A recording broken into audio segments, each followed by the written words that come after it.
The elders warned, "Never provoke the humanity, and the world changed forever." The Great Hall of the Galactic Council was older than most stars. Its walls were made of crystal that had been grown over millions of years. Light moved through them like living water. Here, the leaders of 400 species came to speak, to argue, and to decide the fate of worlds. At the center of the hall sat the elders. They were called and they were beings of pure light. They had no bodies like other creatures. They floated like gentle flames, shifting between gold and silver. They had watched civilizations rise and fall for 3 million years. They had seen wars that burned entire galaxies. They had seen peace that lasted for ages. And through it all, they had kept one warning carved into the deepest stone of the archive of knowing. The words were simple: never provoke the species of the third planet, never awaken their wrath, never harm what they love. For thousands of years, younger species had asked about this warning. Who were these creatures from the third planet? Why did the ancient elders fear them so much? The humans, as they called themselves, did not seem special. They lived short lives, barely 100 years. Their bodies were soft and broke easily. They had only discovered space travel 500 years ago. They had no natural weapons, no armor, no special powers. They stayed mostly in their own small corner of the galaxy, trading peacefully with their neighbors. Why should we fear such weak creatures? The younger species would ask. They never gave a full answer. They would only say, "You do not understand what sleeps within them. Pray you never learn." On a cold morning in the Earth year 2847, Commander stood on the bridge of the starship Dawn of Sol.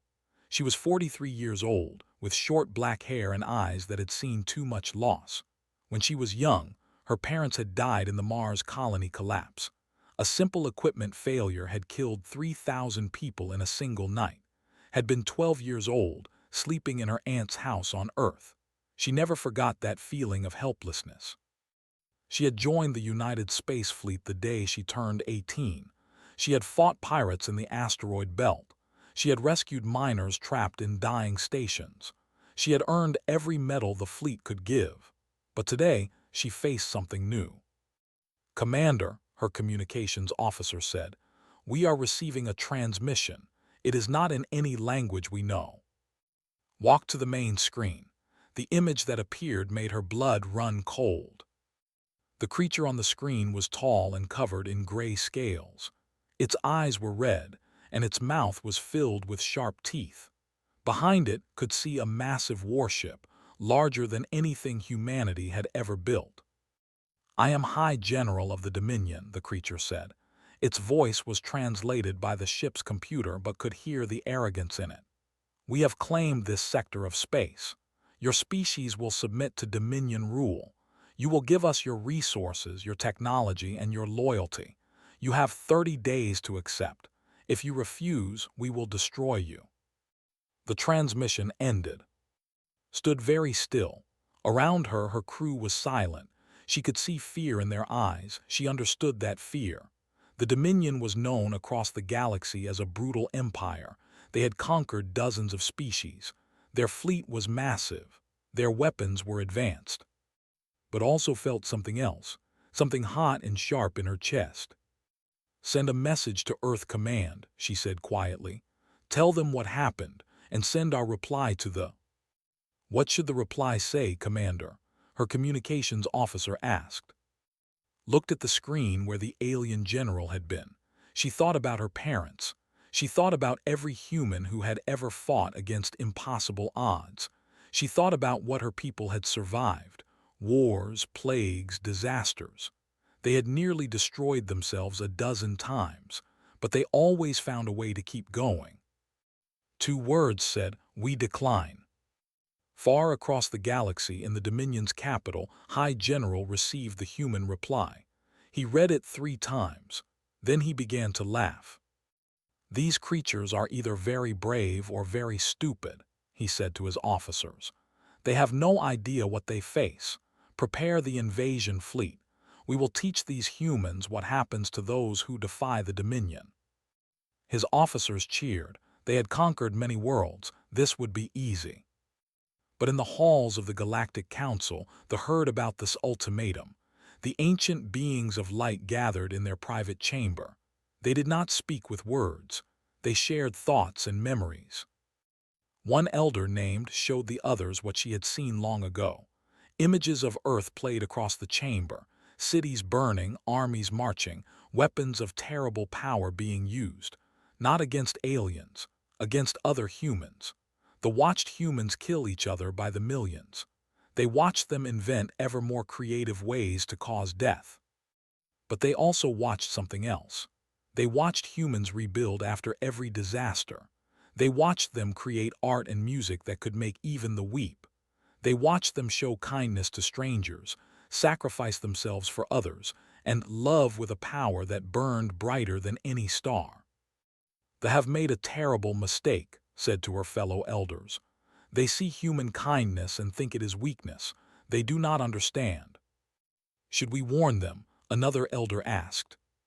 Was silent for a long moment. It is too late for warnings. They have already chosen their path. Now we can only watch. And the humans? Light flickered with something that might have been sadness. They will do what they have always done. They will try to find peace. They will offer their hand in friendship. But if they strike first, if they harm what humans love.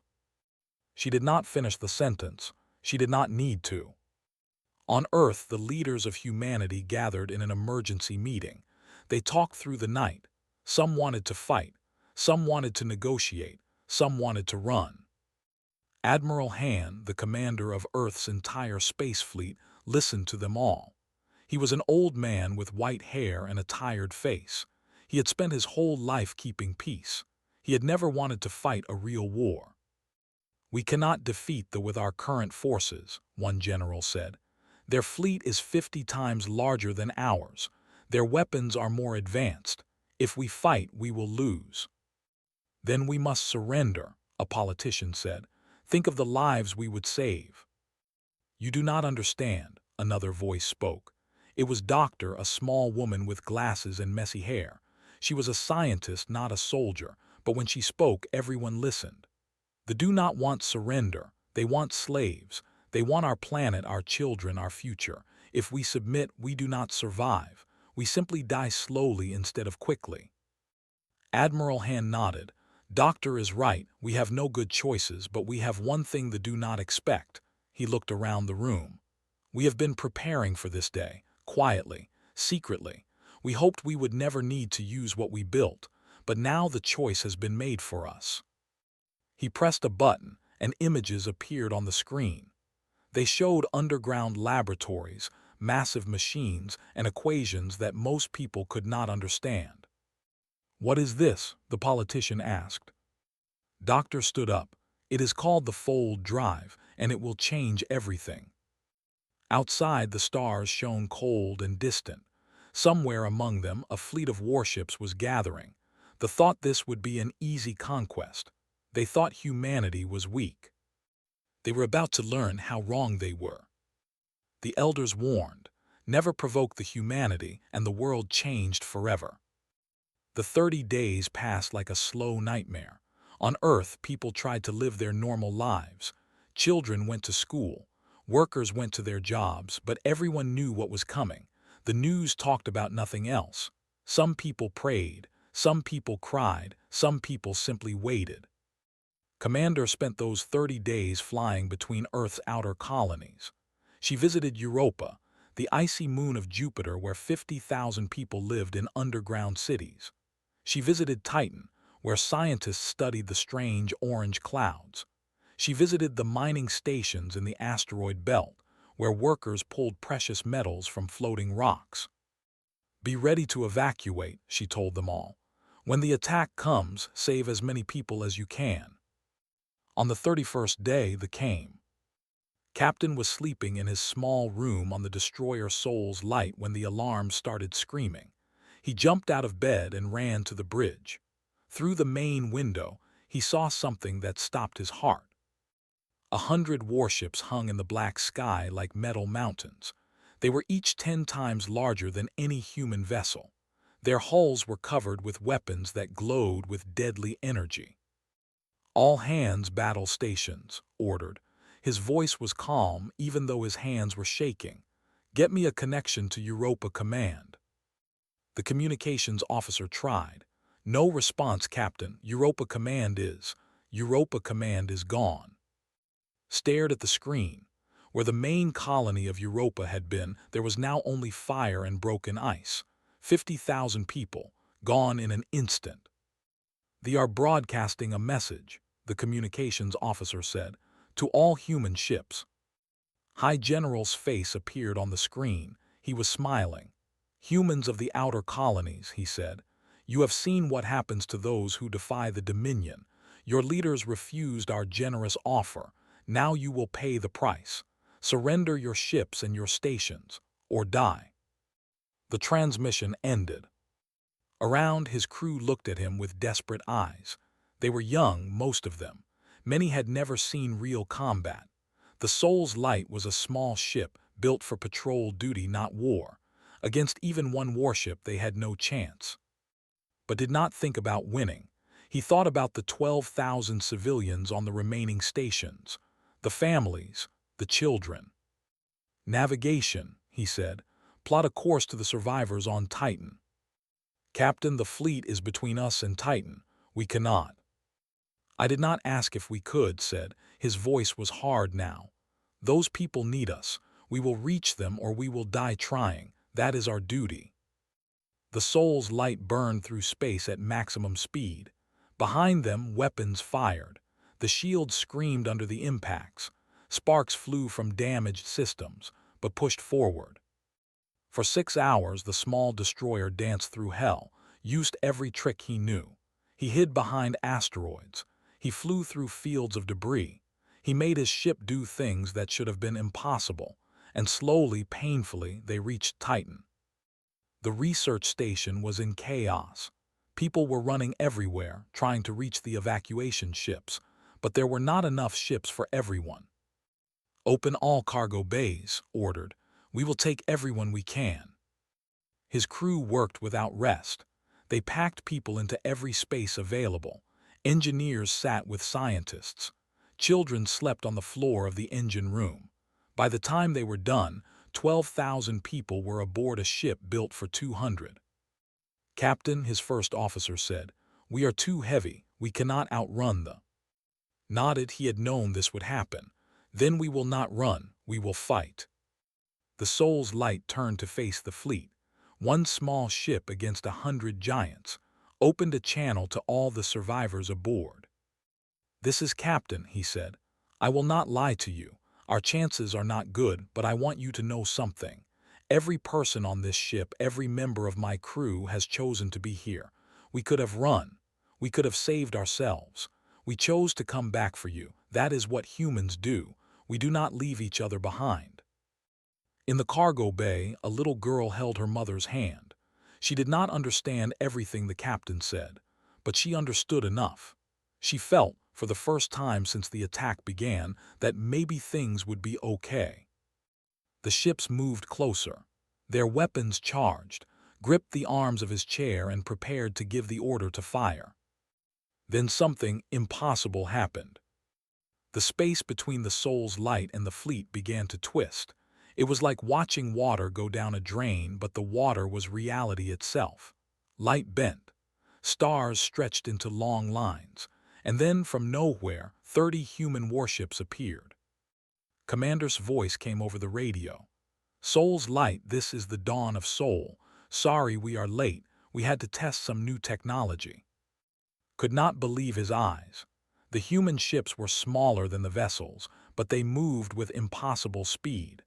They flickered from place to place without seeming to travel through the space between. What is happening? His first officer whispered. On the dawn of Soul, allowed herself a small smile. Doctor's fold drive worked better than anyone had hoped. It did not just make ships faster. It let them step outside of normal space and appear anywhere they wanted. All ships engage, ordered. Protect the survivors. The battle lasted 3 hours. The human ships could not destroy the fleet, but they could hurt it. They could confuse it. and most importantly, they could protect the ships carrying survivors. When it was over, the Soul's Light and its precious cargo were safe. 8 human warships had been destroyed. Thousands of soldiers had died, but 12,000 civilians were alive. High General watched the battle from his command ship, far from the fighting. His red eyes narrowed. This was not what he had expected. The humans should have been easy prey. Instead, they had fought with a fury he had never seen. "How did they move like that?" one of his officers asked. "Our sensors could not track them. It was like they were ghosts." Did not answer. He was thinking about the reports from the Council worlds, the stories about why the Elders feared humanity. He had thought those stories were just legends. Now he was not so sure. But he pushed his doubts away. The humans had won one small battle. That meant nothing. He still had hundreds of ships. They had a few dozen. "Send word to the home fleet," he ordered. "Tell them to prepare everything. We are going to Earth itself. We will destroy their home planet and this war will end." Back on Earth, Admiral Han received the reports of the battle. He read about the destruction of Europa. He read about the brave stand of the Soul's Light. He read about the 8 ships lost. His hands shook, not with fear, with something else. That night he spoke to the leaders of Earth. "They have killed 50,000 of our people," he said. "They have destroyed our colonies. They will not stop until we are all dead or enslaved." "What can we do?" someone asked. Admiral Han looked at Doctor. She nodded. "We can fight," he said. "We have technology they do not understand. We have something they have never faced before." He stood up, and his old body seemed to fill with new strength. "We have each other. We have 600 years of human unity. We have the memory of every person we have lost, and we have something that we'll never have." "What is that?" Admiral Han's eyes were hard as stone. "We have a reason to be angry." Across the galaxy, they felt the change. It was like a wave of heat spreading through cold water. Humanity was waking up, not to fear, not to surrender.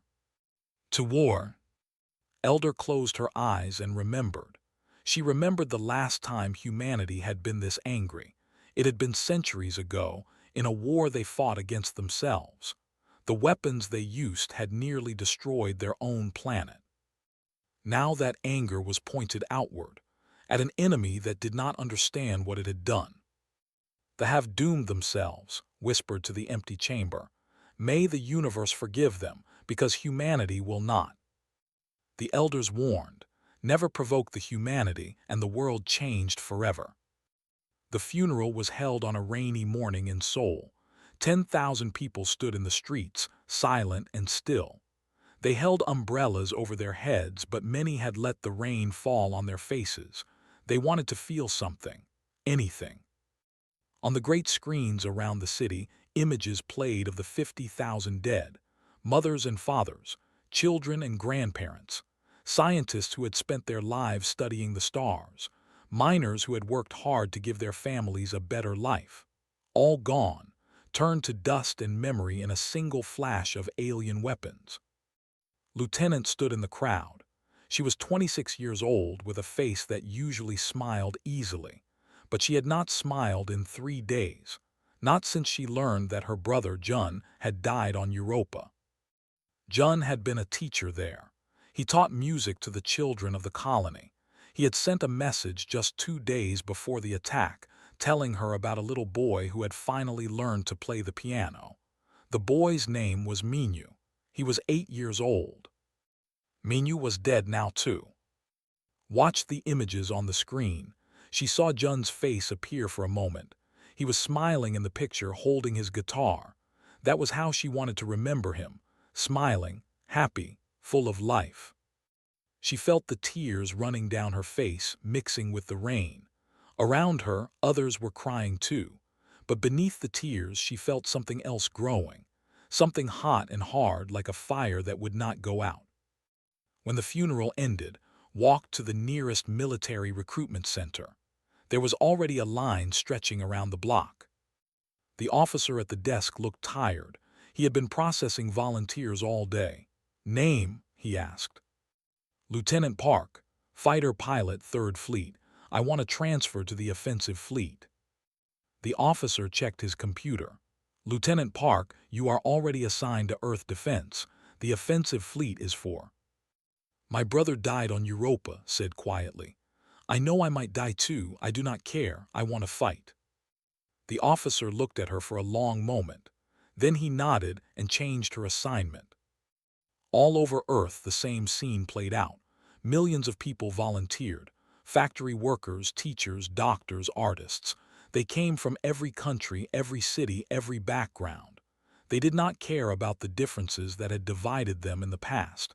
They only cared about one thing: their people had been attacked.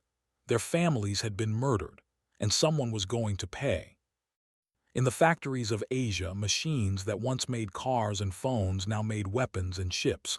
Workers did double shifts, then triple shifts. They did not complain. They did not ask for extra pay. They just worked. In the universities of Europe, scientists abandoned their peaceful research. They took doctors' fold technology and found new ways to use it. Some of those ways were terrible, but no one stopped them. In the mountains of South America, old soldiers came out of retirement. They had sworn never to fight again after the last Earth War 200 years ago, but they remembered how to fight, and they were willing to teach. General Wu was 80 years old. His hair was white and his hands shook sometimes. In the last Earth War, he had commanded the forces that finally brought peace to the planet. He had seen enough death for 10 lifetimes. He had promised himself he would die in bed, surrounded by his.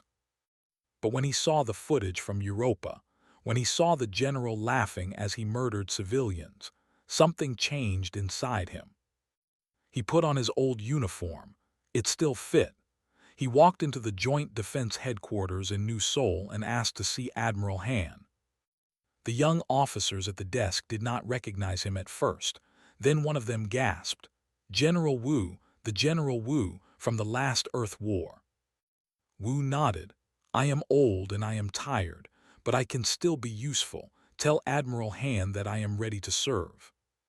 When Admiral Han heard who had come, he walked out of his meeting to greet his old teacher. The two men stood face to face, one young enough to have, one old enough to remember when humanity first touched the stars. "Master Wu," Han said, using the old honorific, "I thought you would never fight again." "So did I," Wu replied, "but some things are worth breaking promises for." His old eyes were sharp and clear. "They think we are soft because we chose peace. They do not understand. We chose peace because we know what we are capable of when we choose war." Admiral Han nodded slowly. "I want you to train our new soldiers, teach them what you taught me." Wu smiled, but there was no warmth in it. "I will teach them everything, and then we will teach the." On a space station far above Earth, Doctor worked without sleep. Her team of scientists surrounded her, all of them pushing the limits of what was possible. The fold drive was just the beginning. They had discovered something new, something that could change the war completely. "Are you sure this will work?" one of her assistants asked. He was looking at the equations on the screen, his face pale. Doctor pushed her glasses up her nose. "The math is correct. If we fold space around an enemy ship instead of around our own ship, it would crush them, like squeezing a can." "Yes," Doctor's voice was flat. "It would be instant, complete. There would be nothing left." The assistant swallowed. "Doctor, that is not a weapon. That is a way to erase things from existence." Doctor turned to look at him. Her eyes were red from lack of sleep. Her face was thin and tired, but her voice was steady. "I know what it is," she said. "I know what we are becoming, but tell me, what choice do we have? They will not stop. They will come to Earth. They will kill everyone we love, our children, our families, everything humanity has built for 10,000 years. She turned back to the screen. "I did not want to create this weapon, but I will not let my people die because I was too afraid to use it." The assistant was quiet for a long moment. Then he returned to his work. 3 days later, Ambassador stood before the Galactic Council. She was a small woman, but her presence filled the great hall. Behind her, a hologram showed the destruction of Europa, the bodies of children floating in the vacuum of space, the rubble of cities that had taken decades to build. Members of the council said, "You have seen what they have done. You have heard their demands. Humanity did not start this war. We wanted peace. We offered friendship. They answered with fire and death." The representatives of 400 species watched in silence. Some looked uncomfortable. Some looked afraid. A few looked satisfied, as if they had always known this would happen. Continued. "In 96 hours they will reach Earth. They believe they will destroy us easily. They believe we are weak and soft." She paused, and her voice grew cold. "They are wrong." She looked directly at the section where the ambassador sat. The alien creature smiled back at her, showing all of its sharp teeth. "I am here to deliver a message to the Dominion," said. "You have 96 hours to withdraw from all human territories. You will surrender the officers responsible for the massacre of Europa. You will pay full compensation to the families of the dead. This is not a request. This is not a negotiation. This is your only chance to survive what is coming." The ambassador laughed. The sound echoed through the great hall. "Little human," he said, "you threaten us. We have conquered 100 worlds. We have crushed species far stronger than you. What can your tiny fleet do against the might of the Dominion?" Smiled, it was not a friendly smile. "You will find out in 97 hours, if you are still alive." She turned and walked out of the chamber. Behind her, the Galactic Council erupted in chaos. Some species demanded to know what humanity was planning. Others tried to contact them to warn them. A few quietly began to move their own ships away from human space. They had seen that smile before. They knew what it meant. In her private chamber, Elder watched everything. She had seen countless wars in her 3 million years of life. She had seen species rise and fall. She had seen empires burn and be reborn. But she had never seen anything quite like this. The humans were not just preparing for war. They were transforming. Every part of their society, their technology, their very nature was being bent toward a single purpose. "They are awakening," she whispered to herself. "After all these centuries of peace, they are remembering what they truly are." A younger approached her. "Elder, should we intervene? Should we warn them more clearly?" Shook her head slowly. "It is too late for warnings. They had their chance. They killed human children. They laughed while doing it." Her light flickered with something that might have been pity. "Some lessons can only be learned through pain. They are about to learn the most important lesson in the galaxy." "What lesson is that?" Looked out at the stars. Somewhere among them, humanity was preparing. Factories were running day and night. Ships were being built. Soldiers were being trained. And a weapon that could fold reality itself was being made ready. "Never," she said softly, "provoke the humans." The elders warned. Never provoke the humanity, and the world changed forever. The war fleet gathered near Neptune. 300 warships, each one a mountain of metal and weapons. They hung in the cold darkness like a swarm of hungry predators, waiting for the order to attack. High General stood on the bridge of his flagship, the Hammer of Dominion. He watched his fleet through the great windows and felt pride swelling in his chest. This was the largest invasion force that had ever assembled. It was enough to conquer 10 worlds. Against the small human fleet, it would be more than enough. "General," one of his officers said, "the 96 hours have passed. The humans have not responded." Smiled. "Of course they have not. They are afraid. They know what is coming." He turned to face his crew.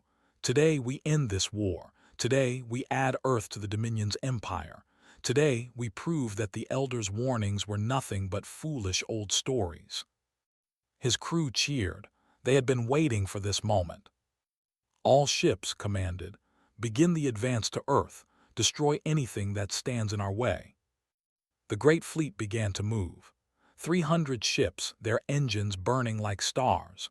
They moved slowly at first, building up speed for the long journey to the human.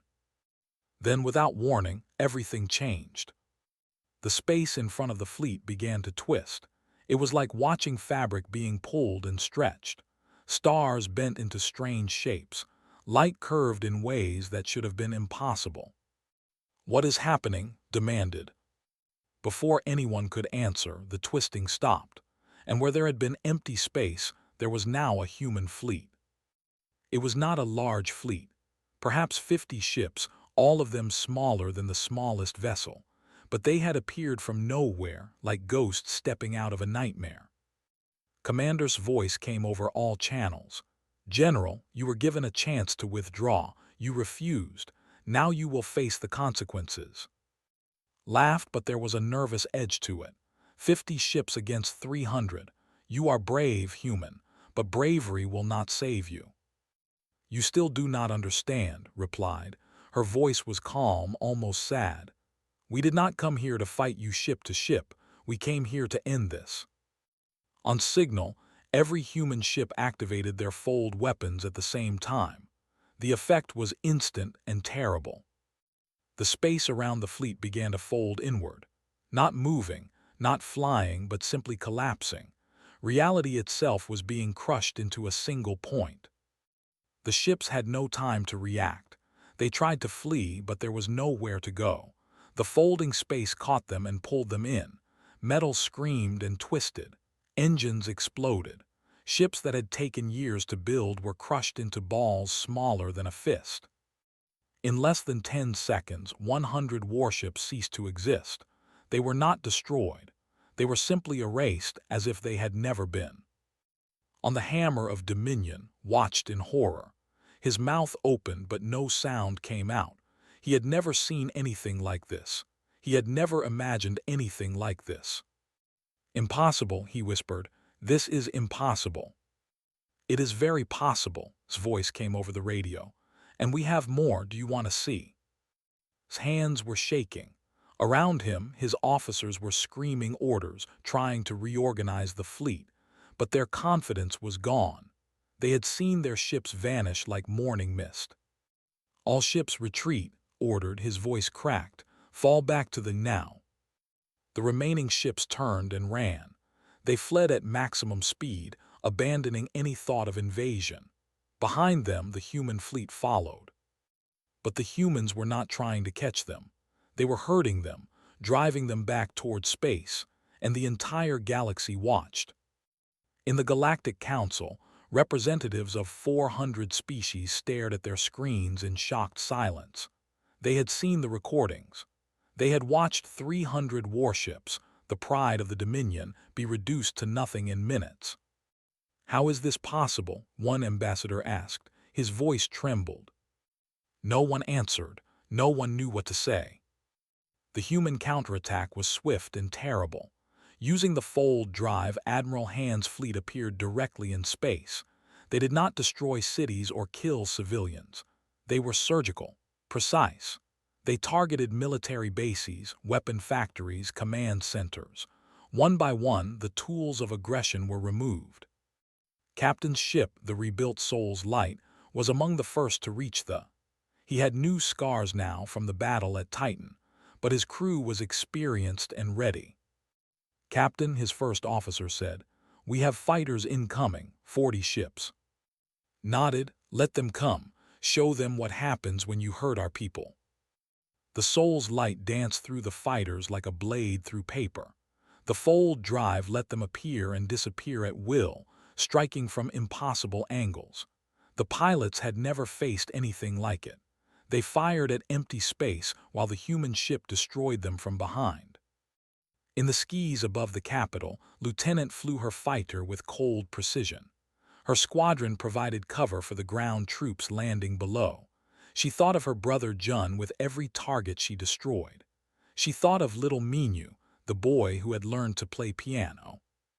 But when she saw civilians running through the streets, fleeing from the human attack, something changed inside her. She watched a mother carrying her child, trying to reach shelter. "All units hold fire," ordered. "Do not target civilian areas. I repeat, do not target civilians." "Lieutenant," one of her pilots said, "they killed our people, They deserve justice," cut him off. "Not revenge. We are not them. We will never be them. Any pilot who fires on civilians answers to me. Understood?" There was silence on the radio. Then, one by one, her pilots confirmed the order. On the ground, Sergeant Bin led his unit through the burning streets of the capital. They were searching for High General. Intelligence said he was hiding in a bunker beneath the central palace. Bin was a large man with a kind face that hid a soldier's heart. He had joined the military to protect people, not to kill them. But after Europa, after seeing the bodies of children floating in space, something inside him had gone cold. His team found the bunker entrance behind a golden throne. They blasted through the doors and rushed inside. The corridor was dark and smelled of fear. At the end of the corridor, they found the great general of the Dominion was hiding behind a desk, holding a small weapon that shook in his hands. "Stay back," screamed. "I am a general of the Dominion. You cannot treat me like this. I have rights under galactic law." Bin walked forward slowly. His soldiers spread out around him, weapons ready. He stopped a few feet from and looked down at the alien who had ordered the deaths of 50,000 humans. "You talk about rights," Bin said quietly. "Did the children of Europa have rights? Did the families on Titan have rights?" He took another step forward. "You laughed while you murdered them. I saw the recordings. You smiled." Dropped his weapon. His scales had gone pale with terror. "Please," he begged. "I was following orders. The Dominion told me to." "The Dominion told you to kill children." Had no answer. Bin raised his weapon. For a long moment he stood there looking at the creature who had caused so much pain. His finger touched the trigger. It would be so easy. One shot and it would be over. But then he thought about what humanity was supposed to be. He thought about the words General Wu had told them before the attack. "We fight to protect, not to destroy. We kill when we must, not when we can. That is what makes us different. That is what makes us human." Bin lowered his weapon. "Get up," he said. "You are under arrest. You will face a trial. The whole galaxy will see what you did. And then you will spend the rest of your life in a prison cell thinking about the people you murdered." Stared at him. "You are not going to kill me." "No," Bin said. "That would be too easy. You will live with what you have done. That is your punishment." The Dominion surrendered 18 days after the war began. Their military was broken. Their government had collapsed, and their general was in human custody, awaiting trial. In the Great Hall of the Galactic Council, Ambassador presented the evidence against, the recordings from Europa, the orders he had given, the smile on his face as he watched the colony burn. The trial was broadcast across the galaxy.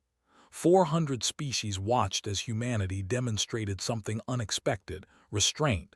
They did not torture. They did not execute him. They gave him lawyers. They allowed him to speak in his own defense. And when the trial was over, when the evidence was clear, they sentenced him to life in prison. Not death, life. "Why?" one alien ambassador asked afterward. "He killed your people. He deserved to die."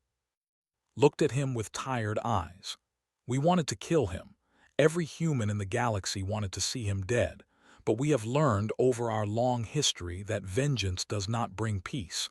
Only justice does. We are showing the galaxy what we believe in, not because it is easy, because it is right." The ambassador was silent for a long moment. Then he bowed his head in respect.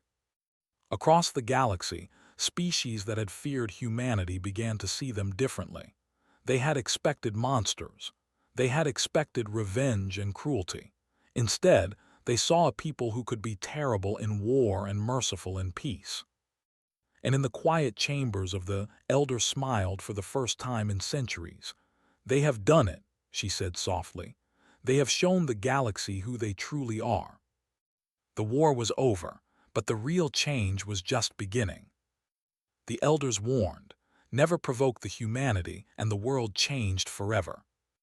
The Great Hall of the Galactic Council was more crowded than it had been in 1,000 years. Representatives from every known species had gathered. They filled the seats. They stood in the aisles. They watched from screens in distant star systems. Everyone wanted to see what would happen next. Humanity had won the war. That was clear. But what would they do with their victory? Would they become the new conquerors? Would they take revenge on those who had stood by while they attacked? Would they use their terrible fold weapons to rule the galaxy? Ambassador walked into the hall alone. She was small compared to most of the aliens around her, but every eye followed her. Every voice went silent. She reached the central platform and looked out at the assembly. She saw fear in many faces. She saw curiosity in others, and in a few she saw hope. "Members of the Galactic Council," she began. Her voice was calm and clear. 23 days ago, the Dominion attacked humanity without warning. They killed 50,000 of our people. They destroyed our colonies. They threatened to enslave our entire species. The hall was silent. Everyone remembered. "We fought back," continued. "We defended ourselves and we won. The military has surrendered. Their leaders are facing justice. The war is over." She paused, letting the words sink in. "But I did not come here to celebrate our victory. I came here to talk about what happens next." A murmur ran through the crowd. This was what they had been waiting for. This was what they feared. "Many of you expected us to become conquerors," said. "You expected us to use our weapons to build an empire. You expected us to take revenge on the people, to punish them for what their leaders did." She shook her head slowly. "You were wrong." She touched a control on the platform. A hologram appeared above her, showing the fold drive technology. Equations and diagrams floated in the air, complex and beautiful. "This is our fold technology," said. "It can move ships instantly across the galaxy. It can be used as a weapon that erases enemies from existence. In the wrong hands, it could destroy civilizations." The crowd held its breath. "We are giving it to you." The hall erupted. Aliens shouted in confusion and disbelief. Some demanded to know if this was a trick. Others called for silence so they could hear more. Raised her hand, and slowly the noise died down. "We will share this technology with the Galactic Council," she said. "Not as a gift, but as a promise. We are showing you that we do not want to rule the galaxy. We do not want to be feared. We want to be partners. We want to be friends." She looked directly at the section where the survivors sat. Their new leaders, the ones who had surrendered, looked back at her with uncertain eyes. "Even to the," said, "you attacked us. You killed our people, but we do not hate you. We fought because we had to. Now that the fighting is done, we offer you the same thing we offer everyone else: peace." Elder rose from her seat. Her ancient light blazed bright, demanding attention. When she spoke, her voice echoed through the hall like music from another age. "I must speak," she said. "I must tell you what we should have told you long ago." The council fell silent. They rarely spoke in public sessions. When they did, everyone listened. 3 million years ago," began. "When the first council was formed, we discovered a young species on a small blue planet. They called themselves humans. They were primitive then, still fighting with sticks and stones. But we saw something in them that frightened us." She gestured and images appeared in the air. Ancient Earth, caves and forests. Early humans huddled around fires. "They were capable of great violence," said. "More violence than almost any species we had ever seen. They killed each other over food, over territory, over ideas. They invented new ways to cause death faster than any other race in history." The images changed. Wars, battles, cities burning. But that was not what frightened us. The images changed again. A human mother protecting her child. A soldier carrying a wounded enemy to safety. People rebuilding after disasters. Hands reaching out to help strangers. "What frightened us was their capacity for love," said. "Their ability to care for others, even at the cost of their own lives. We realized that the same fire that made them capable of great destruction also made them capable of great kindness. She looked around the hall at all the watching faces. We warned you never to provoke them because we knew what would happen. If you threatened what they loved, they would fight with a fury that could burn stars. But if you offered them friendship, they would give you loyalty that would last forever. Turn to face. The ancient being of light bowed her head to the small human woman. They did not listen to our warning. They paid the price.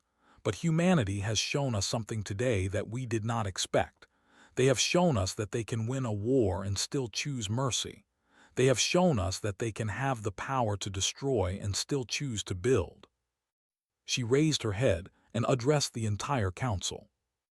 I propose that humanity be given a permanent seat among the elders, not because of their weapons, not because of their technology, but because they have proven that they deserve it. The hall erupted again, but this time the noise was different. It was not fear or confusion. It was something else: surprise, hope, and from many corners agreement. The vote was held immediately. It was not even close. For the first time in 2 million years, a new species was added to the Council of Elders. Later, after the ceremony was over, found in a quiet corridor, the ancient being was watching the stars through a great window. Why asked, "Why did you support us? You barely know us." Light flickered gently. I have lived for 3 million years. I have seen countless species rise and fall. Most of them followed the same pattern. They gained power and power corrupted them. They became cruel, or they became afraid, or they became both. She turned to face. But your species is different. You have had the power to destroy for a long time. You chose not to. You built the fold technology decades ago and kept it secret, hoping you would never need it. When you finally used it only to defend yourselves. And when you won, you offered peace instead of revenge. Light grew brighter for a moment. That is rare, that is precious, and that is why the galaxy needs you. Was quiet for a long moment. Then she asked the question that had been bothering her since the war began. Were you watching us all this time? Were the elders watching humanity? Yes, admitted. We have been watching you since before you discovered fire. We were afraid of what you might become, but we were also hoping that you would become something wonderful. And have we?